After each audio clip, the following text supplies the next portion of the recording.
Hello everyone, இன்றைக்கி நம்ம May 1st 2021 Hindu news analysis தமிழில் பார்க்கலாம். ஃபர்ஸ்ட் ஆஃப் ஆல் எல்லாருக்கும் இனிய உழைப்பாளர் தின நல்வாழ்த்துக்கள். கடுமையாக உழைச்சிட்டே இருங்க, ஒரு நாள் உங்களுடைய முயற்சி எல்லாம் உங்களுக்கு வெற்றி கொடுக்கும். ஓகே, இது நியூஸ் ஆர்டிகல்ஸ்க்கான பேஜ் நம்பர். ஃபர்ஸ்ட் நியூஸ் என்ன அப்படின்னு பார்த்துட்டிங்கன்னா, ஜிஎஸ்டியோடைய கலெக்ஷன் இன்க்ரீஸ் ஆகிருக்குது. ஓகேவா? ஸோ நம்ம ஜிஎஸ்டினா பார்க்கலாம். இது குட்ஸ் அண்ட் சர்வீஸ் டேக்ஸ். இது கான்ஸ்டிடியூஷனல் அமெண்ட்மெண்ட் 101 படி இந்த ஆக்ட் கொண்டு வந்திருப்பாங்க. ஓகேவா? இதை எல்லா ஸ்டேட்ஸும் ரேட்டிஃபை பண்ணியிருப்பாங்க, அதாவது ஏற்றிருப்பாங்க. இது ஒரு இன்டைரக்டான டேக்ஸ். ஓகேவா? எப்படின்னா கன்சூமர்ஸ் தான் இதுக்கு பே பண்ணுவாங்க. டைரக்ட் டேக்ஸ்னால் எனக்கானதை நானே பே பண்ணுறது. இப்போ for example income tax direct tax. நான் எவ்வளோ ஏர்ன் பண்ணுறேனோ அதே மாதிரி அவ்வளோ தூரத்துக்கு நான் இன்கம் டேக்ஸ் கட்டுவேன். ஸோ அது டைரக்ட் டேக்ஸ். இன்டைரக்ட் டேக்ஸ் அப்படிங்கிறது, இப்போ நான் ஒரு ஷாம்பு வாங்குறேன்னா அந்த ஷாம்புவோட டேக்ஸையும் சேர்த்து தான் நான் கட்டுறேன் இல்லையா? ஆனால் அது மேனுஃபேக்சரிங் பண்ணவங்க வேறு யாரோ. ஸோ அந்த மாதிரி இன்டைரக்ட் டேக்ஸ் அப்படிங்கிறது ஃபைனலான குட்ஸ் அண்ட் சர்வீஸ் மேலே நம்ம கன்சூமர்ஸ் கட்டுறது ஒன்று தான் இன்டைரக்ட் டேக்ஸ். ஓகேவா? ஸோ இன்டைரக்ட் டேக்ஸ் எதுலலாம் லெவி பண்ணுவாங்கன்னா சப்ளை ஆஃப் குட்ஸ் அண்ட் சர்வீஸில் பண்ணுறது தான் இது ஜிஎஸ்டி. ஓகே, இது ஒரு காம்ப்ரஹென்சிவான multi stage destination based tax. ஓகேவா? டெஸ்டினேஷன் பேஸ்னால் எங்கே அந்த ப்ராடக்ட்டை விற்கிறாங்களோ அங்கே தானே நம்ம டேக்ஸ் கலெக்ட் பண்ணுறாங்க. ஸோ அதுதான். ஓகேவா? இதுக்கு ஒவ்வொரு வேல்யூ அடிஷன் அப்பவும் இந்த டேக்ஸ் கொடுப்பாங்க. ஓகேவா? அதாவது இப்போ ஒரு பென்சில் அப்படிங்கிறது அது நார்மலாக உடனே பென்சிலாக வந்துடாது. அது ஃபஸ்ட்டு லெட் எடுத்து அதுக்கப்புறமேட்டு அது மரக்கட்டை எடுத்து தென் அது ஒரு பென்சில் ஷேப்பில் கொண்டு இது ஒரு வேல்யூ, இது ஒரு ஸ்டேஜ். ஓகேவா? தென் அதுக்கடுத்து மேலே கலரிங் பண்ணுறது அது ஒரு ஸ்டேஜ். அந்த மாதிரி ஒவ்வொரு வேல்யூ அடிஷன் ஸ்டேஜ்லேயும் என்ன பண்ணுவாங்கன்னா அந்த டேக்ஸ் லெவி பண்ணுவாங்க. ஓகேவா? ப்ளஸ் இதுக்கு முன்னாடி நிறையா டேக்ஸ் இருந்திருக்கும். ஓகேவா? அதாவது ஸ்டேட்டோடைய sales tax, service tax, excise tax, இந்த மாதிரி நிறைய டேக்ஸ் இருந்திருக்கும். ஸோ அதெல்லாம் சப்சியூம் பண்ணுற மாதிரி அதெல்லாம் தன்னோடக்குள்ளே உள்ளடக்கிக்கிற மாதிரி ஒரு டேக்ஸ் கொண்டு வந்திருப்பாங்க. அதான் ஜிஎஸ்டி. ஓகேவா? இது ஒரு சிங்கிளான சென்ட்ரல் டேக்ஸ் ரெஜிம். ஓகே, தென் இந்தியாவில் சிங்கிளான யூனிஃபைடு மார்க்கெட் இருக்குது. ஓகேவா? ஸோ அது என்னென்னா குட்ஸ் அண்ட் சர்வீஸை ஸ்டேட்டோடைய பார்டர்ஸ்க்கு நடுவில் ஃப்ரீயாக மூவ் பண்ணுறதுக்காக இருக்கிறது தான் ஒரு ஜிஎஸ்டி அப்படிங்கிற ஒரு விஷயம். ஓகேவா? என்னென்னா இப்போது சால்ட் அப்படிங்கிறது நம்மளுடைய தமிழ்நாடுலேருந்து கேரளா போகுது அப்படின்னு பார்த்துட்டிங்கன்னா, அப்போ ஸ்டேட் டு ஸ்டேட்டர் போகுது இல்லையா? ஸோ அது எல்லா state to state border cross பண்ணி போகிற எல்லா ப்ராடக்ட்டுக்கும் ஒரு சிங்கிளான யூனிஃபைட் மார்க்கெட் இருக்கணும் அப்படிங்கிறதுக்காக இந்த ஜிஎஸ்டி அப்படின்னு ஒன்று கொண்டு வந்திருப்பாங்க. ஓகேவா? ப்ளஸ் இது என்னென்னா ட்ரக்ஸ் ஃபாஸ்ட்டாக மூவ் பண்ணுறதுக்கான ப்ரொவிஷனை இது அலோவ் பண்ணுது. ஓகேவா? ப்ளஸ் நிறையா ஸ்டேட்டில் என்ன இருக்குன்னா சில வேர் ஹவுஸ் பெரிய பெரிய குடோன்ஸ்லாம் வச்சு ஸோ அதுலேருந்து goods and service easily supply ஆகிற மாதிரி கொடுத்துருக்காங்க. ஓகே, ப்ளஸ் இது மல்டிபிளான டேக்ஸ் ரேட் ஸ்லாப்ஸ் ஜிஎஸ்டிக்கு இருக்குது. அதாவது 5%, 12%, 18%, 28% அப்படின்னு இருக்குது. சரியா? ஸோ இந்த டேக்ஸ் ஸ்லாப் தான் ஜிஎஸ்டி காம்ப்ளிகேட்டட் ஒன்றா மாற்றுது. ஓகே, பட் ஜிஎஸ்டி ஒவ்வொரு டிரான்சாக்ஷன்லேயும் பே பண்ணுறத ரெண்டாக ஈக்குவலாக டிவைட் பண்ணுவாங்க. ஓகேவா? இப்போ ஃபார் எக்ஸாம்பிள் நான் ஒரு ஷாம்புக்கு டேக்ஸ் பே பண்ணுறேன்னா அதை ரெண்டாக பிரிப்பாங்க. ஒன்று ஸ்டேட்டுக்கு, ஒன்று சென்டருக்கு அப்படின்னு பிரிப்பாங்க. ஓகேவா? சென்டருக்கானது சிஜிஎஸ்டி, ஸ்டேட்டுக்கானது எஸ்ஜிஎஸ்டி. ஓகேவா? ப்ளஸ் எப்போல்லாம் ஸ்டேட்ஸ்க்கு நடுவில் டிரான்சாக்ஷன் நடக்குதோ, இப்போ தமிழ்நாடுக்கும் கேரளாவுக்கும் நடக்குதுன்னா ஸோ அப்பவும் டேக்ஸ் கலெக்ட் பண்ணுவாங்க. ஸோ அதை என்ன பண்ணுவாங்க அப்படின்னா ஸ்டேட் ஜிஎஸ்டி அப்படிம்பாங்க, எஸ்ஜிஎஸ்டி அப்படிம்பாங்க. ஓகேவா? இப்போ சில டைம்ஸில் என்னென்னா டிரான்சாக்ஷன் யூனியன் டெரிட்டரி. ஓகேவா? யூனியன் டெரிட்டரியில் எங்கே சில யூனியன் டெரிட்டரியில் தான் லெஜிஸ்லேச்சர் இருக்கும், சில யூனியன் டெரிட்டரியில் லெஜிஸ்லேச்சர் இருக்காது. ஓகேவா? ஸோ அந்த மாதிரி இதுக்கும் ஏதாவது ஒரு ஸ்டேட்டுக்கும் நடுவில் நடக்கும்போது அப்போ என்ன பண்ணுவாங்கன்னா ஒரு டேக்ஸ் கலெக்ட் பண்ணுவாங்க, அதாவது ஜிஎஸ்டி தான். ஸோ எப்போ யூனியன் டெரிட்டரிக்கு என்னது கலெக்ட் பண்ணுறாங்களோ ஸோ அப்போ அதை யூஜிஎஸ்டி அப்படிம்பாங்க. ஓகேவா? இது போக இன்டகிரேட்டட் ஜிஎஸ்டி அப்படின்னு ஒன்று இருக்குது. இது என்னென்னா எப்போ ஒரு டிரான்சாக்ஷன் ஸ்டேட்ஸ்க்கு ரெண்டு ஸ்டேட்டுக்கு நடுவில், இல்லைனா ஒரு ஸ்டேட்டுக்கும் ஒரு யூனியன் டெரிட்டரிக்கும் நடுவில், இல்லைனா ஸ்டேட்டுக்கும் யூனியன் டெரிட்டரிக்கும், இல்லைனா ஸ்டேட்டுக்கும் ஃபாரின் டெரிட்டரிக்கும் நடுவில் நடக்குதோ ஸோ அப்போ கலெக்ட் பண்ணுற டேக்ஸ் என்ன சொல்கிறாங்கன்னா இன்டகிரேட்டட் ஜிஎஸ்டி அப்படின்றாங்க. ஓகேவா? ஜிஎஸ்டி எல்லா குட்ஸ் அண்ட் சர்வீஸ்க்கும் பொருந்துமானு கிடையாது. சில எக்ஸப்ஷன்ஸ் இது இருக்குது. ஃபார் எக்ஸாம்பிள் நம்மளுடைய ஆல்கஹால். ஓகேவா? ஹியூமன் கன்சம்ஷனுக்காக யூஸ் பண்ணுற ஆல்கஹால், ப்ளஸ் பெட்ரோலியம் ப்ராடக்ட், அதாவது crude oil, diesel, petrol, natural gas, இந்த மாதிரி சில ஐட்டம்ஸ்க்கு ஜிஎஸ்டி கிடையாது. இந்த ஐட்டம்ஸில் எக்ஸம்ஷன், விதிவிலக்குன்னு சொல்லலாம் அது. ஓகேவா? ப்ளஸ் ஜிஎஸ்டியோடைய முக்கியமான டிசிஷன்ஸ் யார் எடுப்பா அப்படின்னா ஜிஎஸ்டி கவுன்சில்னு ஒருத்தவங்க இருக்கிறாங்க. ஓகேவா? இது ஜிஎஸ்டி சம்மந்தமானது இவங்க எடுப்பாங்க. இது ஒரு கான்ஸ்டிடியூஷனல் பாடி. ஏன்னா 101 கான்ஸ்டிடியூஷனல் அமெண்ட்மெண்ட் படி தானே இது கிரியேட் பண்ணியிருப்பாங்க. ஸோ இட்ஸ் அ கான்ஸ்டிடியூஷனல் பாடி. இது என்ன ஆக்டுக்கு கீழே கொண்டு வந்திருப்பாங்கன்னா ஆர்டிகல் 279 கேபிட்டல் ஏக்கு கீழே ஜிஎஸ்டி கவுன்சில் கான்ஸ்டிடியூட் பண்ணியிருப்பாங்க. ஓகேவா? ப்ளஸ் இதோட ஹெட் யாருன்னா ஃபினான்ஸ் மினிஸ்டர். இது நல்லா ஞாபகம் வச்சுக்கணும். ஃபினான்ஸ் மினிஸ்டர் தான் ஜிஎஸ்டி கவுன்சிலுடைய ஹெட். ஓகேவா? ப்ளஸ் ஜிஎஸ்டி கவுன்சிலில் ஒரு ஜாயின்ட் ஃபோரம் இருக்குது. ஓகேவா? இது என்னென்னா சென்டரையும் ஸ்டேட்டையும் ஒருங்கிணைக்கிறதுக்காக ஒரு ஜாயிண்ட் ஃபோரம் இருக்குது. ப்ளஸ் வந்து minister in charge of finance இருக்கிறாருல்ல, அவர் தான் என்ன பண்ணுவார்னா ஏதாச்சும் ஒரு டாக்ஸேஷன் ஆஃபீஸர் இல்லைனா ஏதாச்சும் ஒரு மினிஸ்டரை வந்து நாமினேட் பண்ணுவார். ஓகேவா. அப்புறம் வந்து சில பேர் என்ன பண்ணுவாங்கன்னா ஒவ்வொரு ஸ்டேட்டும் அவங்களுக்கான மெம்பர்ஸை வந்து நாமினேட் பண்ணுவாங்க. ஓகேவா. ஸோ ஜிஎஸ்டி கவுன்சிலோடைய ஹெட் வந்து ஃபினான்ஸ் மினிஸ்டர், அதோடைய மெம்பர்ஸ் வந்து ஒரு வேளை ஃபினான்ஸ் மினிஸ்டர் வந்து நாமினேட் பண்ணலாம், இல்லைனா ஒவ்வொரு ஸ்டேட்டாக அவங்களுக்கான மெம்பரை வந்து நாமினேட் பண்ணலாம். ஓகேவா. ஓட்டிங் அப்படின்னு எடுத்துட்டிங்கன்னா இதோட குவாரம் அப்படின்னு எடுத்தோன்னா 1/2 of the total member of the GST council தான் குவாரம். ஓகேவா. ஸோ அப்போ ஏதாவது ஒரு ரெசல்யூஷன் வந்து நம்ம பாஸ் பண்ணணும்னா இந்த குவாரம் மெம்பர்ஸ் வந்து தேவை. ஓகேவா. 1/2 மெம்பர்ஸ் வந்து தேவை. ஓகேவா. இப்போ மெஜாரிட்டி டெசிஷன் எதை வச்சு எடுப்பாங்க அப்படின்னு பார்த்துட்டிங்கன்னா மெம்பர்ஸ் ப்ரெசன்ட் அண்ட் ஓட். ஓகேவா. இப்போ வந்து ஒரு 400 பேர் இருக்கிறாங்க அப்படின்னா அதில் வந்து 3/4 மெம்பர்ஸ். ஓகேவா. அதாவது 300 பேர் வந்து ஓட் பண்ணியிருக்கணும். ஓகேவா. அதில் இப்போ 400 பேருமே ப்ரெசென்ட் ஆகியிருக்கிறாங்க அப்படின்னா அதில் 300 பேர் வந்து கண்டிப்பாக ஒரு டிசிஷன் பாஸ் ஆகிறதுக்கு ஓட் பண்ணணும். ஓகேவா. இப்போது சம்டைம்ஸ் வந்து 400 பேருமே ப்ரெசென்ட் ஆகலை, 300 பேர் தான் ப்ரெசென்ட் ஆகிருக்காங்கன்னா அப்போ 300 பேரில் 1/3. ஓகேவா. அவங்க வந்து என்ன பண்ணணும், 3/4 வந்து என்ன பண்ணணும்னா இந்த முடிவெடுக்கிறதுக்கு ஓகே அப்படின்னு வந்து சொல்லணும். ஓகேவா. அதாவது எத்தனை பேர் வந்து டோட்டல் மெம்பர் அப்படிங்கிறது இல்லாமல் எத்தனை பேர் அன்னைக்கு டேயில் வந்து லீவ் எடுக்காமல் ப்ரெசென்ட் ஆகிருக்கிறாங்க அவங்களில் 3/4 மெம்பர் வந்து ஓட் பண்ணினா தான் அப்போ என்ன ஆகும்னா டெசிஷன் வந்து ஜிஎஸ்டி கவுன்சிலில் எடுக்க முடியும். ஓகேவா. ப்ளஸ் வந்து சென்ட்ரல் கவர்மெண்ட்டோடைய ஓட் வந்து எவ்வளோத்துக்கு இருக்கும் அப்படின்னு பார்த்துட்டிங்கன்னா 1/3 ஆஃப் த டோட்டல் ஓட் வந்து சென்ட்ரல் கவர்மெண்ட்டுக்குள்ளதாக தான் இருக்கும். ஸ்டேட் கவர்மெண்ட் அப்படின்னு நம்ம பார்த்துட்டோம்னா எல்லா ஸ்டேட்டையும் எடுத்து பார்க்கும்போது 2/3 ஆஃப் த டோட்டல் ஓட் வந்து இந்த மீட்டிங்கில் வந்து ஸ்டேட் கவர்மெண்ட்டுக்குள்ளதாக தான் இருக்கும். ஓகேவா.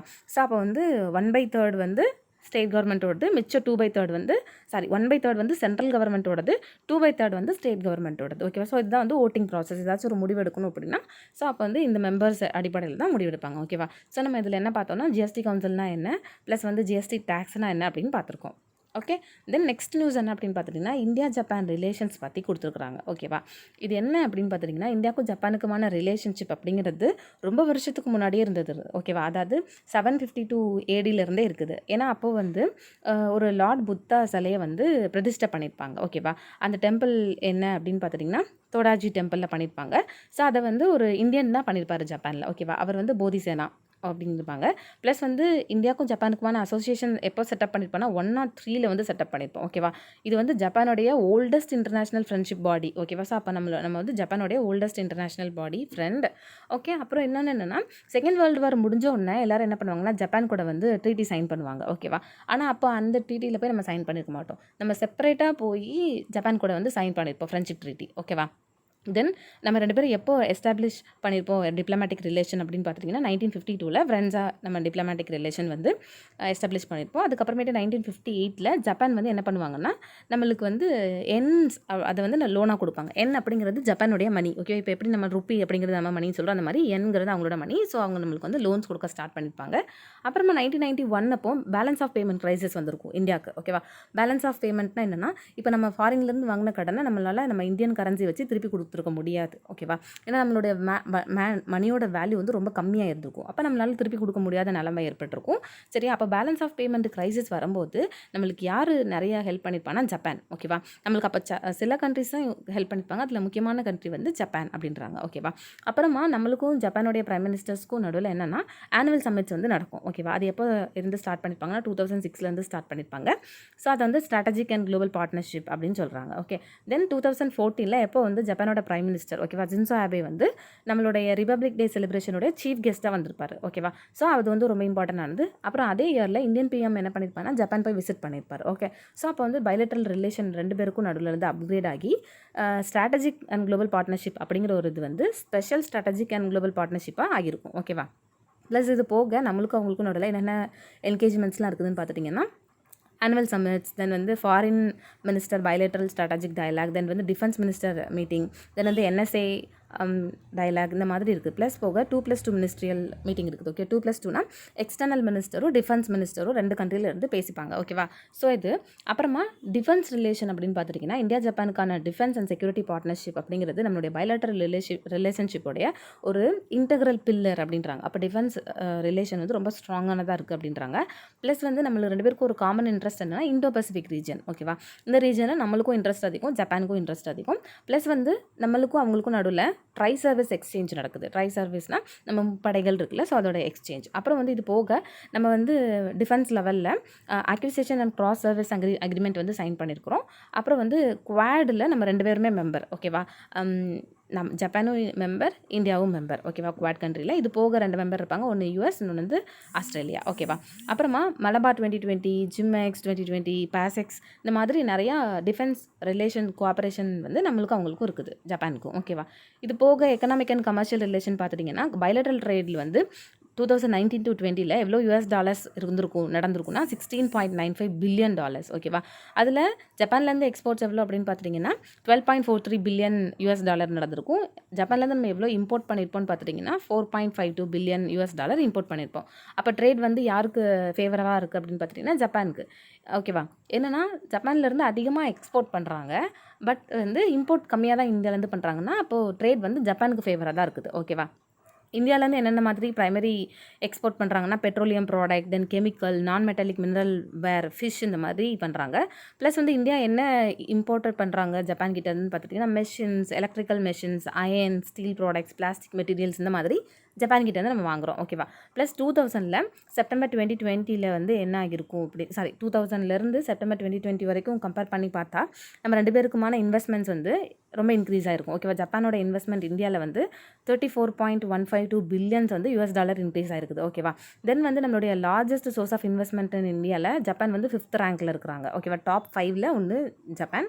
அப்புறமா ஜப்பானீஸோடைய ஃபாரின் டைரக்ட் இன்வெஸ்ட்மெண்ட் இந்தியாவில் வந்து ஃபினான்ஷியல் இயர் 2019 to 20 வந்து எவ்வளோ தூரத்துக்கு இருந்துக்குன்னா $3.226 பில்லியன் வந்து இருந்திருக்குது. ஓகேவா, அதாவது நம்ம 2018 to 9 கம்பேர் பண்ணும்போது இந்த லெவல் வந்து அதிகம். ஏன்னா 2.96 பில்லியன்லேருந்து 3.226 பில்லியன் வரைக்கும் இன்க்ரீஸ் ஆகிருக்குது. ஓகேவா, ப்ளஸ் வந்து ஜப்பான் நம்மளுக்கு வந்து அதிகமாக என்ன கொடுக்காங்கன்னா அஃபிஷியல் டெவலப்மெண்ட் அசிஸ்டன்ட் கொடுக்குறாங்க, ஓடிஏ கொடுக்குறாங்க. ஓகேவா, இது வந்து ஒரு சாஃப்ட் லோன் மாதிரி. ஓகே, ஸோ இந்தியா முக்கியமாக என்னென்ன மாதிரி இதுக்கு வாங்கியிருக்காங்க அப்படின்னு பார்த்துட்டிங்கன்னா டெல்லி மெட்ரோ ப்ராஜெக்ட்டுக்கு, plus Mumbai Hyderabad high speed ரயிலுக்கு, அப்புறமா வெஸ்டர்ன் டெலிகேட்டட் ஃப்ரைட் காரிடருக்கு, தென் டெல்லி மும்பை இண்டஸ்ட்ரியல் காரிடருக்கு, இந்த மாதிரி நிறையா ஃபங்க்ஷன்ஸ்க்கு நம்ம அவங்ககிட்ட இருந்து சாஃப்ட் லோன் வந்து வாங்கியிருக்கிறோம். ஓகே, ப்ளஸ் இந்த டெக்னாலஜிக்கல் கோஆப்ரேஷன் அப்படின்னு பார்த்துட்டிங்கன்னா சைபர் செக்யூரிட்டி, தென் இப்போ ரீசெண்டாக வந்து இன்டர்நெட் வச்சு வர எமர்ஜிங் டெக்னாலஜி ப்ராப்ளம்ஸ், அதெல்லாம் வந்து நம்மளுக்கும் அவங்களுக்குமான கோஆப்ரேஷன் எக்ஸ்பேண்ட் ஆகிருக்குது இந்த ரீசெண்ட் டைம்ஸில் அப்படின்னு இருக்காங்க. ப்ளஸ் வந்து டிஜிட்டல் ரிசர்ச், இன்னோவேஷன் பார்ட்னர்ஷிப், அதுவுமே நம்ம 2 பேருக்கு நடுவில் இன்க்ரீஸ் ஆகிட்டு இருக்குது. ப்ளஸ் வந்து நம்ம ஆர்டிஃபிஷியல் இன்டெலிஜென்ஸில், then 5G network, then space research, then internets of things, இந்த மாதிரி விஷயத்துலலாம் நம்ம 2 பேரும் கோஆப்ரேஷன் இன்னும் எக்ஸ்பேண்ட் பண்ணிட்டு இருக்கிறோம் அப்படின்ற மாதிரி சொல்கிறாங்க. ஓகேவா, ப்ளஸ் வந்து ஜப்பானோடைய ODA commitment financial year 2019 to 20 எவ்வளோ இருந்திருக்கும்னு பார்த்துட்டிங்கன்னா $374.44 பில்லியன் இருந்திருக்கும். தென் 2020 எவ்வளோ தூரத்துக்கு அவங்க டார்கெட், அதாவது இந்த ஓடிஏ கமிட்மெண்ட் செட் பண்ணியிருக்காங்கன்னா 350 பில்லியன் வந்து செட் பண்ணியிருக்காங்க. ஓகேவா, ப்ளஸ் கல்ச்சுரல் ரிலேஷன் பார்த்துட்டிங்கன்னா நம்மளும் ஜப்பானும் வந்து அதிகமான கல்ச்சுரல் டைஸ் வந்து வச்சுருக்குறோம். ஓகேவா, அதாவது நம்மளுடைய இந்தியன்ஸ் வந்து 40,000க்கு மேலே இந்தியன்ஸ் ஜப்பானில் லிவ் பண்ணுறாங்க. அதே மாதிரி ஜாப்பனீஸ் நேஷன் வந்து எவ்வளோ இருக்கிறாங்கன்னா 10,000க்கு மேலே இந்தியாவில் வந்து லிவ் பண்ணுறாங்க. சரியா, ஸோ ஒருத்தவங்க வந்து நம்ம இன்னொரு கண்ட்ரியில் போய் லிவ் பண்ணுறோன்னா நம்மளோட கல்ச்சர் வந்து ஃபஸ்ட்டு ஒத்துக்கணும் இல்லையா. ஸோ இவ்வளோ பேர் அங்கே லிவ் பண்ணுறாங்கன்னா அப்போ நம்மளுக்கான கல்ச்சுரல் ரிலேஷன்ஸில் நல்ல டைஸ் இருக்குது அப்படின்றாங்க. ப்ளஸ் வந்து நம்மளோட இந்தியன் கம்யூனிட்டியில் ஐடி ப்ரொஃபஷனல்ஸ், என்ஜினியர்ஸ், இந்த மாதிரி நிறைய பேர் கூட இப்போ நிறைய பேர் அங்கே இருக்கிறாங்க ஜப்பானில் அப்படின்னு சொல்கிறாங்க. ஓகேவா, ஸோ நம்ம இதில் என்ன பார்த்துருக்கோம்னா இந்தியாவுக்கும் ஜப்பானுக்குமான கல்ச்சரல் டைஸ், தென் எக்கனாமிக்கல், தென் டெக்னாலஜிக்கல், தென் டிஃபென்ஸில், அந்த மாதிரி எல்லாத்துலேயும் பார்த்துருக்கோம். ஓகே, தென் நெக்ஸ்ட் நியூஸ் என்ன அப்படின்னு பார்த்தீங்கன்னா ஃபார்மர் அட்வொகேட் ஜெனரல் சோலி சொராப்ஜி வந்து இறந்திருப்பார். ஓகேவா, ஸோ அதுதான். ஸோ நம்ம இதில் வந்து அட்டார்னி ஜெனரல் ஆஃப் இந்தியா பற்றி பார்க்கலாம். ஸோ ஓகே, ஆர்டிகல் 76 படி அட்டார்னி ஜெனரல் ஆஃப் இந்தியா அப்படிங்கிறவரை யார் அப்பாயிண்ட் பண்ணுவாங்கன்னா பிரசிடென்ட் வந்து அப்பாயிண்ட் பண்ணுவார். ஓகே, ஸோ அவர் வந்து எந்த இதுக்கு குவாலிஃபையாக இருக்கணும்னா சுப்ரீம் கோர்ட்டுடைய ஜட்ஜ் இருக்கிறதுக்கு குவாலிஃபையாக இருக்கணும். ஸோ அப்போ யாராச்சும் சுப்ரீம் கோர்ட்டுடைய ஜட்ஜாக இருக்கிறதுக்கு குவாலிஃபையாக இருந்தாங்கன்னா அவங்கள வந்து அட்டார்னி ஜெனரல் ஆஃப் இந்தியா அப்படின்னு நம்ம வந்து பிரசிடென்ட் அப்பாயிண்ட் பண்ணலாம். ஓகேவா, ப்ளஸ் வந்து இவருக்கான என்ன ஸ்டேட்டஸ் அப்படின்னு பார்த்துட்டிங்கன்னா இவர் தான் இந்தியா நம்ம கண்ட்ரியோட ஹையஸ்ட் லா ஆஃபீஸர். ஓகேவா, இவருக்கான டேர்ம் எவ்வளோ தூரத்துக்குன்னு கான்ஸ்டிடியூஷனில் கொடுத்துருக்கா அப்படின்னு பார்த்தீங்கன்னா கிடையாது. இவருக்கான டேர்ம் அப்படின்னு ஒன்று ஃபிக்ஸ் ஆனது கிடையாது. இப்போ சில இதுக்கெலாம் வந்து இப்போ 5 வருஷம் இருக்கலாம், இல்லைனா அவங்களுக்கு 62 வயசாகிற வரைக்கும் இருக்கலாம் அப்படின்னு இருப்போம்ல. பட் இங்கே வந்து அப்படி கிடையாது. ஓகேவா, ப்ளஸ் வந்து இவங்களை எப்படி ரிமூவ் பண்ணலாம் அப்படின்னா அதுக்கும் வந்து ஒரு கிரவுண்டும் கிடையாது. பிரசிடென்ட்டுக்கு எவ்வளோ நாளுக்கு இஷ்டமாக இருக்குதோ பிரசிடென்ட்டோட ப்ளஷர் படி இவரும் ஆட்சியில் இருப்பார். ஓகேவா? அப்போ சம்டைம்ஸ் என்ன ஆகும் அப்படின்னு பார்த்துட்டிங்கன்னா, இப்போ ஆட்சி கலையிறப்போ இல்லைனா மினிஸ்டர்ஸ்லாம் ரிசைன் ஆகி திரும்ப புதுசாக நிறைய பேர் வரப்போ என்ன ஆகும்னா, இப்போ இவரையும் வந்து ரிசைன் பண்ணிடுவாங்க. ஓகே. ப்ளஸ் இவருக்கு எப்போ வந்து ஒர்க்லேருந்து ரிசைன் பண்ணணும்னு ஆசை இருக்கும், அப்போ என்ன ஆகலாம்னா பிரசிடென்ட் கிட்ட வந்து ரெசிக்னேஷன் லெட்டர் வந்து கொடுக்கலாம். ஓகேவா? ப்ளஸ் வந்து இவருடைய சம்பளம் அப்படின்னு பார்த்துட்டிங்கன்னா, அதுவும் யார் டிட்டர்மைன் பண்ணுவான்னு பார்த்திங்கன்னா, பிரசிடென்ட் தான் டிட்டர்மைன் பண்ணுவார். ஓகேவா? ஸோ இதுதான் வந்து அட்டார்னி ஜெனரல் ஆஃப் இந்தியா பற்றினது. ப்ளஸ் இவருக்கு வந்து என்ன இன்னொரு பவர் இருக்குன்னா, இந்தியாவோட எல்லா டெரிட்டரிலையும் எல்லா கோர்ட்ஸ்லையுமே, அது ஈவன் டிஸ்ட்ரிக்ட் கோர்ட்டாக இருக்கலாம், ஹை கோர்ட்டாக இருக்கலாம், இல்லை சுப்ரீம் கோர்ட்டாக இருக்கலாம், எல்லா கோர்ட்ஸ்லையும் இவருக்கு வந்து ஆடியன்ஸாக இருக்கிறதுக்கு ஃபுல் ரைட்ஸ் இருக்குது. ஓகேவா? இவர் பாட்டுக்கு போய் உட்காந்து என்ன ஏதாவது ஒரு கேஸ் நடக்குதுன்னா அதில் வந்து பார்க்கலாம். ஓகே. ப்ளஸ் ஆர்டிகல் 88 படி இவருக்கு பார்லிமெண்ட்டோடைய எல்லா செஷன்லேயும், அதாவது போத் ஹவுஸ் ஆஃப் பார்லிமெண்ட், லோக்சபாவாக இருந்தாலும் சரி, ராஜ்யசபாவாக இருந்தாலும் சரி, இல்லை 2 பேரும் ஜாயின்ட் சிட்டிக்காக இருந்தாலும் சரி, இல்லைனா பார்லிமெண்ட்டில் ஏதாச்சும் ஒரு கமிட்டியில் இவரை வந்து அப்பாயிண்ட் பண்ணிருக்கிறாங்க அப்படின்னாலும் சரி, ஸோ அப்போ அதில் வந்து இவர் என்ன பண்ணலான்னா இவருக்கு வந்து right to speak and take part in the proceedings. ஓகேவா? ரைட்ஸ் இருக்குது. அதாவது அந்த மீட்டிங்ஸில் வந்து இவர் பேசலாம், ப்ளஸ் அந்த ப்ரொசீடிங்ஸில் வந்து இவர் டேக் பார்ட் பண்ணிக்கலாம். ஆனால் இவருக்கு என்ன ஒன்று கிடையாதுன்னா, ரைட் ஓட் மட்டும் கிடையாது. ஓகேவா? அதாவது இப்போ ஏதாவது ஒரு டைலமா சிச்சுவேஷன்னா ஓட் பண்ணி அந்த ப்ராப்ளமை சால்வ் பண்ணிப்பாங்கள்ல, ஸோ அந்த இதில் இவருக்கு ஓட்டிங் பவர் மட்டும் கிடையாது. ஓகேவா? ஸோ அதுதான் வந்து அட்டார்னி ஜெனரல் ஆஃப் இந்தியா பற்றினது. இந்த சோலி சொராப்ஜே இருக்கிறார்ல, இவர் வந்து கேசவநந்த பாரதி கேஸில் முக்கியமான ரோல் வந்து ப்ளே பண்ணியிருப்பார். ஓகே. ப்ளஸ் இது போக என்ன மற்ற லா ஆஃபீஸர்ஸ் இந்தியாவில் இருக்கிறாங்க இவரை அசஸ் பண்ணுறதுக்காக, அட்டார்னரி ஜெனரல் ஆஃப் இந்தியாவை அசஸ் பண்ணுறதுக்காகன்னு பார்த்துட்டிங்கன்னா, சொலிசிட்டர் ஜெனரல் ஆஃப் இந்தியா, இன்னொன்று வந்து additional solicitor general of India. Okay. இவங்க 2 பேருடைய ஒர்க் என்னென்னா, அட்டார்னரி ஜெனரலை அஃபிஷியல் ரெஸ்பான்சிபிலிட்டிஸில் ஹெல்ப் பண்ணுறது. ஓகே. இதில் ஆர்டிகல் 76 வந்து only attorney general of India பற்றி மட்டும் தான் கொடுத்துருப்பாங்க, மற்ற இந்த 2 பேர் பற்றி மென்ஷன் பண்ணியிருக்க மாட்டாங்க. ஓகேவா? ஸோ அது முக்கியமாக கவனிச்சுக்க வேண்டியது. இது போக இவர் வந்து சென்ட்ரல் லெவலில், அதே மாதிரி ஸ்டேட் லெவலில் ஒருத்தர் இருப்பார். அவர் பேர் என்னென்னா அட்வொகேட் ஜெனரல் ஆஃப் இந்தியா. ஓகேவா? இவர் வந்து ஸ்டேட்டுடைய ஹையஸ்ட் லா ஆஃபீஸர். இவர் யார் அப்பாயிண்ட் பண்ணுவார்னா கவர்னர் அப்பாயிண்ட் பண்ணுவார். இவரோட குவாலிஃபிகேஷன் எப்படி இருக்குன்னா, ஹைகோர்ட்டுடைய ஜட்ஜுக்கு ஈக்குவலாக இருக்கணும். ஓகேவா? ஸோ இப்போ ஒரு பர்சன் வந்து ஹைகோர்ட்டுடைய ஜட்ஜாக இருக்கிறதுக்கு ஈக்குவலாக இருக்கிறாரு அப்படின்னா, அப்போ அவரால் அட்வொகேட் ஜெனரல் ஆஃப் ஸ்டேட்டாக மாற முடியும். ஓகேவா? ப்ளஸ் இவருடைய டேர்மும் கான்ஸ்டிடியூஷனை ஃபிக்ஸ் பண்ணல. அப்புறம் இவரும் எப்போ வரைக்கும் ஆஃபீஸ் ஹோல்டு பண்ணியிருப்பாருன்னா, கவர்னருக்கு எவ்வளோ தூரத்துக்கு ப்ளஷர் இருக்குதோ, கவர்னர் எவ்வளோ ஓகே இவர் இருக்கட்டும் இவ்வளோ நாள் வரைக்கும் இருக்கிறாரோ அப்போ வரைக்கும் தான் இருப்பார். ஓகேவா? ப்ளஸ் இவருடைய ரெனுமரேஷன், அதாவது சம்பளம் படி அதெல்லாம் வந்து யார் டிட்டர்மைன் பண்ணுவார்னா கவர்னர் தான் டிட்டர்மைன் பண்ணுவார். ஓகேவா? ஸோ இவருக்கும் வந்து ரெசிக்னேஷன் லெட்டர் கொடுக்கணுன்னா கவர்னர் கிட்ட தான் கொடுக்க முடியும். ஓகேவா? ஸோ இது வந்து advocate general of the state. Okay. So நம்ம இந்த ஆர்டிக்கல் என்ன பார்த்துருக்கோம்னா, அட்டார்னி ஜெனரல் ஆஃப் இந்தியானா யார், ப்ளஸ் வந்து ஸ்டேட்டுக்கு அதே மாதிரி அட்வொகேட் ஜெனரல் ஆஃப் ஸ்டேட்னா யாருன்னு பார்த்துருக்கோம். ஓகே. ப்ளஸ் நெக்ஸ்ட் நியூஸ் என்ன அப்படின்னு பார்த்தீங்கன்னா, சைனாவோட பிரசிடென்ட் என்ன பண்ணியிருக்கிறாருன்னா, சைனா வந்து இந்தியாவுக்கு சப்போர்ட் பண்ணும், அதுவும் முக்கியமாக இந்த COVID-19 பேண்டமிக் ரைசிஸில் அதை வந்து கோவிடை டீல் பண்ணுறதுக்கு இந்தியாவுக்கு நாங்கள் எல்லா விதத்துலேயும் சப்போர்ட் பண்ணுவோம் அப்படின்னு இருக்காரு. ஓகேவா? ஸோ இதுதான் நம்மளுடைய இந்தியாவுக்கும் சைனாக்கும் நடுவில் பார்டர் டென்ஷன்ஸ் வந்து போயிருக்கும். ஓகேவா? அதாவது லடாக்கோட எல்லையில் வந்து நின்றுட்டு 2 பேரும் சண்டை போடுற மாதிரி ரொம்ப டென்ஷனான சுச்சுவேஷன் போயிட்டுருக்கும். இப்போது வந்து சரியாயிருச்சு. ஓகேவா? ஆனால் சரியானதுக்கு அப்புறமாயிட்டு சைனா வந்து நம்மளுக்காக ஹெல்ப் பண்ணுறேன்னு சொன்னேன் ஃபஸ்ட்டு அஃபிஷியலான கம்யூனிகேஷன் வந்து இந்த இயரில் இதுதான். ஓகே. ப்ளஸ் இப்போ நம்ம வந்து சைனாக்கும் நம்மளுக்குமான டைஸ் பற்றி பார்க்க போகிறோம். ஹிஸ்டாரிக்கல் டைஸ் அப்படின்னு பார்த்துட்டிங்கன்னா, 2nd century BCலேருந்து ரிட்டன் ரெக்கார்டு என்ன இருக்குது அப்படின்னு பார்த்துட்டிங்கன்னா, நம்ம 2 பேருக்கும் நல்ல ரிலேஷன் இருந்திருக்கு அப்படிங்கிறத பற்றி சொல்லியிருக்குது. ஓகேவா? அதாவது புத்திசம் வந்து எப்போ சைனாக்கு வந்து போச்சோ, ஸோ அப்போ நம்மளுக்கும் அவங்களுக்குமான கல்ச்சரல் டைஸ் வந்து அதிகமாக இருந்திருக்குன்றாங்க. அப்புறம் ஒன்ஸ் அப்பான டைம் வந்து இந்தியாவிலேயே புத்திசம் வந்து டிக்ளைன் ஆக ஆரம்பிச்சிருச்சு. அப்புறமேட்டு கொலோனலிசம் வந்து 2 கண்ட்ரியில் வர ஆரம்பிச்சிருச்சு. ஓகேவா? கொலோனலிசம் அப்படின்னா காலனி ஆதிக்கம் போல் அது. ஓகேவா? ஸோ அதெல்லாம் வர ஆரம்பித்தோன்னே நம்மளுக்கும் அவங்களுக்குமான ரிலேஷன்ஷிப் வந்து ரொம்ப கம்மியாயிருச்சு, டிமினிஷ் ஆயிருச்சு. ஓகே. அதுக்கப்புறமா திரும்பியும் அவங்களுடைய ஃப்ரெண்ட்ஷிப்போடைய பொட்டன்ஷியலை உணர்ந்ததுக்கப்புறம் திரும்ப இந்த ஓல்டு ஃப்ரெண்ட்ஷிப் ரிவைவ் ஆகிடுச்சு. ஓகே. ஸோ இந்தியாவுக்கும் சைனாக்குமான ரிலேஷன்ஷிப் என்ன அப்படின்னு பார்த்துட்டிங்கன்னா, இந்தியா வந்து சைனா கூட ரிலேஷன்ஷிப் வச்சுக்கிட்ட நான் சோஷியலிஸ்ட் பிளாக் கண்ட்ரி. ஓகேவா? ஏன்னா சைனா வந்து சோஷியலிசம் ஃபாலோ பண்ணுறாங்க. ஓகேவா? பட் நம்ம வந்து நான் சோஷியலிஸ்டிக் பிளாக் கண்ட்ரி, அவங்க கூட வந்து ரிலேஷன்ஷிப் வச்சுக்கிட்டதில் ஃபர்ஸ்ட் ஒன் நம்ம தான். ஓகே. அப்புறமா 1962 நம்மளுக்கும் அவங்களுக்கும் நடுவில் பார்டர் கான்ஃப்ளிக்ட் வந்திருக்கும். அப்போ வந்து நம்மளுக்கும் அவங்களுக்குமான ரிலேஷன்ஷிப் கொஞ்சம் மோசமாக போயிருக்கும். தென் அகெயின் வந்து 1988 நம்மளுடைய பிரைம் மினிஸ்டர் ராஜீவ்காந்தி என்ன பண்ணுவார்னா அங்கே விசிட் பண்ணியிருப்பார். ஓகேவா? ஏன் அப்படின்னு பார்த்துட்டிங்கன்னா, நம்ம 2 பேருக்கும் நடுவில் வந்து பீஸ் அண்ட் ட்ராங்குலிட்டி, அமைதியையும் சமாதானத்தையும் நிலைநாட்டுறதுக்காக பண்ணியிருப்பாங்க. ஸோ அது 1993 வந்து நம்ம 2 பேரும் சைன் பண்ணியிருப்போம் அந்த ட்ரீட்டியில். அதுக்கப்புறமா நம்மளுக்கும் அவங்களுக்கும் நடுவில் நிறைய வேரியஸான லெவல்ஸில் இது வரைக்கும் 30+ டயலாக் மெக்கானிசம்ஸ் வந்து இருக்குது. ஓகேவா? அதுக்கப்புறமா வாட்டர் ரிசோர்ஸை வந்து மேனேஜ் பண்ணுறதுக்காக ப்ளஸ் அதை வந்து ரெகுலராக எக்ஸ்சேஞ்ச் பண்ணுறதுக்காக நம்ம 2 பேருக்கும் உள்ள கோஆப்ரேஷன் இருக்குது. ஓகே, ஃபார் எக்ஸாம்பிள் வந்து hydrological information of Brahmaputra river in flood season. ஏன்னா பிரம்மபுத்திரா ரிவர் எடுத்துட்டிங்கன்னா இப்போ இது வந்து நார்த் ஈஸ்ட் ரீஜன் வச்சுக்கோங்களேன், இங்கே இருந்தால் இது வந்து ஃப்ளோ ஆகும். ஓகேவா, சைனா வந்து அப் ஸ்ட்ரீமில் இருக்கிறாங்க, நம்ம வந்து டவுன் ஸ்ட்ரீமில் இருக்கோம். ஓகேவா, ஸோ அப்போ வந்து ஃப்ளட்டுனா டவுன் ஸ்ட்ரீமில் உள்ளவங்கள தான் அதிகம் பாதிக்கும். ஸோ சைனா என்ன பண்ணுவாங்கன்னா ஃப்ளட்டான சுச்சுவேஷனில் நம்மளுக்கு வந்து இன்டிமேஷன் கொடுப்பாங்க. ஓகே, ஸோ அப்போ வந்து ஹைட்ராலஜிக்கல் இன்ஃபர்மேஷன் அவங்களுக்கும் நம்மளுக்கும் நடுவில் நல்ல இதில் போயிட்டு இருக்குது அப்படின்றாங்க. தென் இது போக scientific and technological achievement innovation அப்படின்னு எடுத்துட்டோம்னா 2 பேருமே வந்து சயின்ஸ் அண்ட் டெக்னாலஜி ஃபீல்டில் அக்ரிமெண்ட் ஆன் கோஆபரேஷன் அதில் வந்து சைன் பண்ணியிருக்கிறோம். ஓகேவா, அதுக்கப்புறமா 2006 என்னன்னா எஜுகேஷனல் எக்ஸ்சேஞ்ச் ப்ரோக்ராம்லேயும் நம்ம சைன் பண்ணியிருக்கோம். அதாவது 2 கண்ட்ரிக்கும் நடுவில் எஜுகேஷனல் லெவலில் கோஆபரேஷன் இருக்கணும் அப்படிங்கிறதுக்காக. என்னென்னா எந்தெந்த கவர்மெண்ட் இன்ஸ்டிடியூஷன் எல்லாம் கவர்மெண்ட் ரெகனைஸ் பண்ணியிருக்கோம், ஸோ அவங்களுக்குலாம் கவர்மெண்ட் ஸ்காலர்ஷிப் கொடுக்குறது, ப்ளஸ் வந்து சைனீஸ் ஸ்டூடெண்ட்ஸ் வந்து யாரெல்லாம் ஹிந்தி கற்றுக்குறாங்களோ அவங்களுக்குலாம் வந்து ஸ்காலர்ஷிப் அவார்ட் கொடுக்குறது, இந்த மாதிரி நல்ல கோஆபரேஷன் வந்து நம்ம எஜுகேஷனல் லெவலில் இருக்குது. ஓகேவா, ப்ளஸ் சைனாக்கும் இந்தியாவுக்குமான டாப் ட்ரேட் பார்ட்னர் அப்படின்னு ட்ரேடிங் அப்படின்னு பார்த்துட்டிங்கன்னா சைனா வந்து இந்தியாவுடைய டாப் ட்ரேட் பார்ட்னர். ஓகேவா, அதாவது 2020 அதுவும் 2-way ட்ரைட். ஓகேவா, நம்ம அவங்களுக்கு அனுப்புறதா இருக்கட்டும், அவங்க நம்மளுக்கு அனுப்புறதா இருக்கட்டும், அதில் வந்து 77.7 பில்லியன் வந்து லாஸ்ட் இயரில் நம்ம அச்சீவ் பண்ணியிருக்கோம். ஓகேவா, ஆனால் இது வந்து அதுக்கு முந்தின வருஷத்தை கம்பேர் பண்ணும்போது கம்மி தான். ஏன்னா நம்மளுக்கு போன வருஷம் பேண்டமிக் வந்துட்டு இல்லையா, ஸோ அதனால் வந்து நம்மளுடைய 2-way ட்ரேட் வந்து கம்மியாக தான் ஆகியிருக்குது.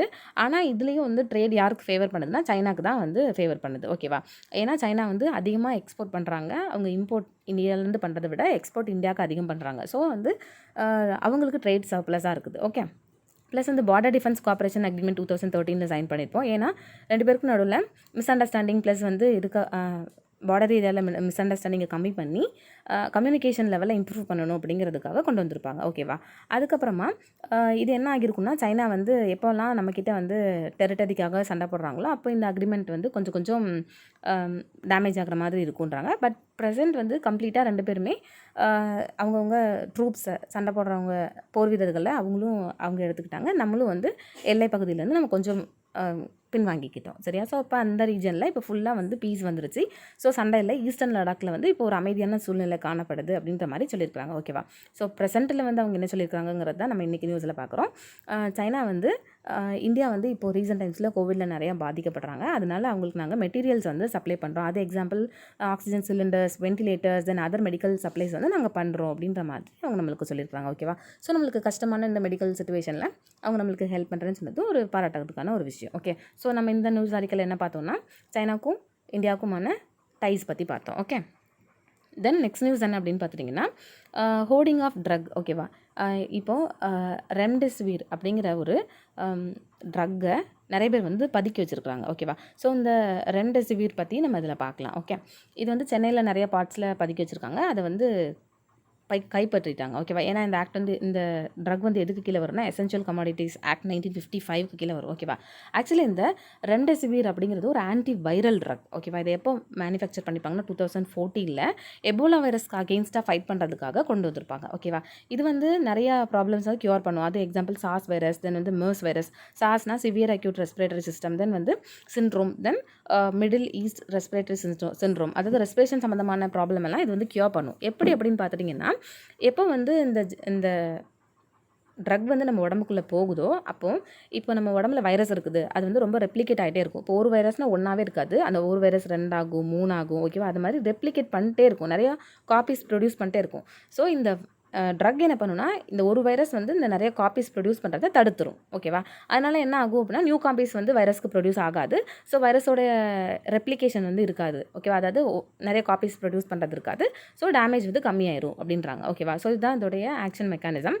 இப்போது central drug standards control organisation வந்து என்ன பண்ணியிருப்பாங்கன்னா ஒன்லி எமர்ஜென்சி சுச்சுவேஷனில் மட்டும்தான் இந்த ரெம்டெசிவிரை வந்து அதுவும் இன்ஜெக்ஷன் மூலமாக தான் யூஸ் பண்ணணும் அப்படின்ட்டு இருப்பாங்க. ஓகேவா, ஸோ எந்த பேஷண்ட்டுக்கெலாம் சிவியரான COVID-19 வந்து இருக்குதோ அவங்களுக்குலாம் வந்து இன்ஜெக்ஷன் வழியாக அந்த ரெம்டெசிவிர் வந்து கொடுக்குறாங்க. ஓகேவா, அதாவது இவ்வளோ தான் எமர்ஜென்சி சுச்சுவேஷன் நம்ம யூஸ் பண்ணணும் அப்படின்னா ஸோ அப்போ அதை வந்து கொடுக்குறாங்க. ஓகேவா, ஸோ WHO வந்து என்ன சொல்லியிருக்கிறாங்கன்னா இந்த ரெம்டெசிவிர் இருக்குது இல்லையா, ஸோ இதை வந்து சில கண்டிஷனில் மட்டும்தான் பேஷண்ட்ஸ்க்கு வந்து யூஸ் பண்ணணுமே தவிர எல்லா ஹாஸ்பிட்டல் பேஷண்ட்க்கும் யூஸ் பண்ணக்கூடாது அப்படின்ட்டு இருக்காங்க. சரியா, ஸோ சில கண்டிஷன்ஸ் வந்து கொடுத்துருக்காங்க, இந்தந்த கண்டிஷனில் மட்டும்தான் ஹாஸ்பிட்டலைஸ்டு பேஷண்ட்ஸ்க்கு இதை யூஸ் பண்ணணும்னு இருக்காங்க. ஓகேவா, பட் இப்போ வந்து என்னென்னா இப்போ COVID-19 இது கண்டிப்பாக எதிர்க்கும் அப்படிங்கிறதுக்கு ஒரு எவிடன்ஸும் கிடையாது. ஓகேவா, ஆனால் இப்படி இருக்கும்போதும் நிறைய பேர் வந்து இதை பதுக்குறாங்கன்னு இருக்காங்க. ப்ளஸ் வந்து நம்ம எசென்ஷியல் கமாடிட்டிஸ் ஆக்ட் 1955 பற்றி பார்க்கலாம். இது என்னென்னா கவர்மெண்ட் வந்து ஏதாச்சும் ஒரு மெடிசனுடைய ஓகேவா, மெடிசன் மட்டும் சொல்ல முடியாது, ஒரு மெடிசன் இல்லைனா ஒரு அக்ரிகல்ச்சர் ப்ராடக்ட் இல்லைனா ஒரு டிஃபென்ஸ் ப்ராடக்ட், அப்படி எதுனாலும் இது வந்து இப்போதைக்கு நம்ம பாதுகாக்க வேண்டியது நம்மளோட கடமை. அது வந்து அதோட ப்ரொடக்ஷன், சப்ளை, டிஸ்ட்ரிபியூஷனை நம்ம வந்து கண்டிப்பாக பாதுகாக்கணும், ரெகுலேட் பண்ணணுங்கிறது நம்ம கடமை எப்போ கவர்மெண்ட் நினைக்கிறாங்களோ. ஸோ அப்போ அந்த ப்ராடக்ட் என்ன பண்ணிடுவாங்கன்னா இந்த எசென்ஷியல் கமாடிட்டிஸ் ஆக்ட் கீழே கொண்டு வந்துருவாங்க. ஸோ அப்போ ஒன்லி மெடிசன் மட்டும் தான் இந்த ப்ராடக்ட் கீழே வருமானா இந்த ஆக்ட் கீழே கிடையாது. ஈவன் அக்ரிகல்ச்சர் ப்ராடக்ட் கூட இதுக்கு கீழே வரலாம். ஓகேவா, ஃபார் எக்ஸாம்பிள் எப்போ வெங்காய ரேட் ரொம்ப அதிகமாகுதோ ஸோ அப்போ அதை கவர்மெண்ட் என்ன பண்ணிடுவாங்கன்னா எசென்ஷியல் கமாடிட்டிஸ் ஆக்ட் கீழே கொண்டு வந்துருவாங்க.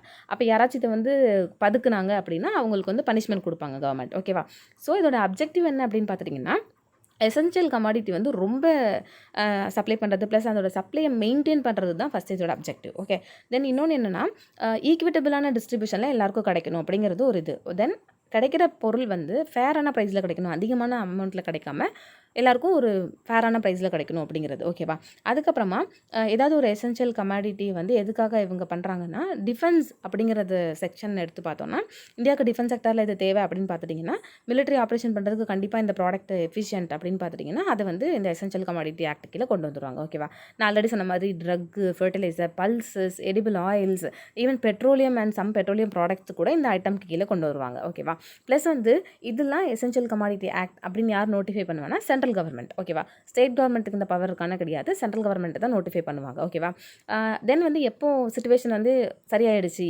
இப்போ இந்த சிச்சுவேஷன் இப்போ வந்து கோவிட்-19 சரியானதுக்கு அப்புறமேட்டு நம்மளுக்கு ட்ரக்ஸ் எல்லாம் அவ்வளோ அவசியம் இல்லை இல்லையா. ஸோ அப்போ என்ன பண்ணிடுவாங்கன்னா எசென்ஷியல் கமாடிட்டி ஆக்ட்ல இருந்து அதை எடுத்துருவாங்க. ஓகேவா, ப்ளஸ் இந்த ஆக்ட் வந்து என்னெல்லாம் அலோவ் பண்ணுது அப்படின்னு பார்த்துட்டிங்கன்னா சென்டர் வந்து ஏதாவது ஒரு ப்ராடக்ட்டை எசென்ஷியல் கமாடிட்டி ஆக்ட் அப்படின்னு சொல்லியிருந்தாங்கன்னா ஸோ அந்த ப்ராடக்ட்டை குறிப்பிட்ட டைமுக்கு மட்டும் தான், லிமிட்டட் டைமில் தான் வந்து வைக்கணும். ஓகேவா, இன்னொன்று அது வந்து யாரும் ஹோல்ட் பண்ணக்கூடாது அந்த மாதிரி. ஓகே, தென் அதுக்கப்புறம் என்னென்னா ஒன்ஸ் வந்து ரெஸ்ட்ரிக்ஷன்ஸ் எடுத்துட்டாங்க அப்படின்னா அப்போ செல்லர் வந்து மார்க்கெட்டில் அளவுக்கு அதிகமாக கூட செல் பண்ணுறதுக்கு அவங்களுக்கு ரைட்ஸ் இருக்குது. ஓகேவா, பட் எசென்ஷியல் கமாடிட்டி அப்படின்னு இருக்கும்போது ஒரு அளவு தான் செல் பண்ணணும், அதுவும் ஃபேரான ப்ரைஸில் பண்ணணும், அதுவும் ஈக்விட்டபிளான பேஸில். யாருக்கு தேவை ரொம்ப அதிகமாக இருக்கோ அவங்களுக்கு ஃபஸ்ட்டு கொடுக்கணும். சரியா, அதுதான் வந்து ஈக்விட்டபிள் பேஸ். ஸோ அது நம்ம என்ன பார்த்துருக்கோம் அப்படின்னா நம்ம எசென்ஷியல் கமாடிட்டிஸ் ஆக்ட் ப்ளஸ் வந்து எசென்ஷியல் கமாடிட்டி கீழே ரெம்டென்சிவிர் அது பார்த்துருக்கோம். ஓகே, ப்ளஸ் இது போக central drug standards control organisation ஒரு ஆர்கனைசேஷன் இருக்குது. ஓகேவா, இதுக்கு கீழே director general of health service அவங்க வந்து இருக்கிறாங்க. சரியா, இது வந்து ministry of health and home family வெல்ஃபேருக்கு கீழே வரும். ஓகேவா, இது வந்து ஒரு நேஷ்னல் ரெகுலேட்டரி அத்தாரிட்டி. ஓகேவா, இது எந்த ஆக்ட்டுக்கு கீழே வரும்னு பார்த்துட்டிங்கன்னா drugs and cosmetics act 1940 and rules 1945க்கு கீழே வரும். ஓகேவா, ப்ளஸ் வந்து இப்போ சென்ட்ரல் தென் ஸ்டேட் ரெகுலேட்டர்ஸ் வந்து இதில் அப்பாயிண்ட் பண்ணுவாங்க. ஓகேவா, எதுக்காகனா சில ட்ரக்ஸ் அண்ட் காஸ்மெட்டிக்ஸை ரெகுலேட் பண்ணுறதுக்காக. ஓகேவா, ப்ளஸ் இந்த சிடிஎஸ்ஓ இருக்காங்களே இவங்க தான் சில ட்ரக்ஸை அப்ரூவ் பண்ணி ப்ளஸ் அதுக்கான கிளினிக்கல் ட்ரையல்ஸ் வந்து கண்டக்ட் பண்ணுறதுக்கு ரெஸ்பான்சிபிள். ஓகேவா, இப்போ ஒரு ட்ரக்னா அதை உடனே மார்க்கெட் கொண்டு வர முடியாது இல்லையா, அதை நிறைய கிளினிக்கல் ட்ரையல்ஸ் அனிமல்ஸ்லாம் போட்டு பார்த்துட்டு சக்ஸஸ் ரேட்டாக இருந்தால் மட்டும்தான் நம்மளுக்கு கொண்டு வருவாங்க. ஸோ அது மாதிரி கிளினிக்கல் ட்ரையல்ஸ்க்கு அப்ரூவ் யார் கொடுப்பாங்கன்னா இந்த இவர் சிடிஎஸ்சிஓ தான் கொடுப்பார். ஓகேவா, இவரோட மெயின் ஃபங்க்ஷன் என்ன அப்படின்னு பார்த்துட்டிங்கன்னா டிரான்ஸ்பரன்சியான, அக்கௌண்டபிலிட்டியான, யூனிஃபார்மிட்டி இருக்கணும் எங்கேன்னா இப்போ ட்ரக் சர்வீஸில், ப்ளஸ் வந்து அது சேஃப்டியாக இருக்கணும், எஃபிகசியாக இருக்கணும், ப்ளஸ் வந்து quality of the medicine product வந்து அதிகமாக இருக்கணும் அப்படின்ற மாதிரி சொல்கிறாங்க. ஓகேவா, வேற அந்த ப்ராடக்ட் வந்து இந்தியாவில் மேனுஃபேக்சர் பண்ணாலும் சரி இல்லை நம்ம இம்போர்ட் பண்ணாலும் சரி அது வந்து நம்ம கண்ட்ரியில் டிஸ்ட்ரிபியூட் பண்ணும்போது அது கண்டிப்பாக குவாலிட்டியாக, சேஃப்டியாக, எஃபிகசியாக இருக்கணும் அப்படிங்கிறது இவங்களுடைய மெயின் ஃபங்க்ஷன். ஓகேவா, ஸோ அதை என்ஷூர் பண்ணுறது தான் இவங்களோட மெயின் ஃபங்க்ஷன். ஓகே, இன்றைக்கி நியூஸ் அனாலிசிஸ் அவ்வளோதான். எல்லோரும் சேஃபாக இருங்க. தென் வந்து நம்மளால் முடிஞ்ச வரைக்கும் கோவிட்-19 செயினை வந்து பிரேக் பண்ணுற மாதிரி டிஸ்டன்ஸ் மெயின்டைன் பண்ணுங்கள், கீப் சேஃப், அதுக்கப்புறம் பாசிட்டிவாகவே திங்க் பண்ணுங்கள். ஓகே, இன்றைக்கி நியூஸ் அனாலிசிஸ் அவ்வளோதான். தேங்க்யூ ஸோ மச் ஃபார் வாட்சிங். உங்களுக்கு இந்த நியூஸ் பிடிச்சிருந்துச்சுன்னா லைக் பண்ணுங்கள், ஷேர் பண்ணுங்கள், சப்ஸ்கிரைப் பண்ணுங்கள், கமெண்ட் பண்ணுங்கள். தேங்க்யூ.